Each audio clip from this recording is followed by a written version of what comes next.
দেখেন কোনো রাস্তাটা কোনো গাড়ি নেই বলতে গেলে, আন্দোলনের সব ফাঁকা হয়ে গেছে। সবাই যদি একত্রিত হয়ে কিছু করতে চায় তাহলে অবশ্যই সেটা সম্ভব, হ্যাঁ, তাহলে অবশ্যই সেটা সম্ভব।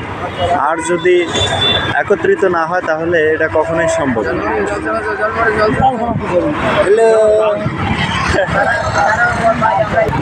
কথাই আছে 10-এর লাঠি 1-এর বোঝা। 10 জনে দাঁড়াইলে একটা কাজ করা যায়, ঠিক আছে? 10 জনের রুখে দাঁড়াইলে অবশ্যই সেটা সামলানো সম্ভব। আর যদি 10-এ না দাঁড়ায় তাহলে একজনের পক্ষে কখনোই তা সম্ভব না। ও তাই নাকি? বাহ বাহ, এতদিন তো এত খালি দেখি নাই, আজকে হঠাৎ করে খালি হইল কেন? খুব সুন্দর লাগতেছে, মাশাআল্লাহ।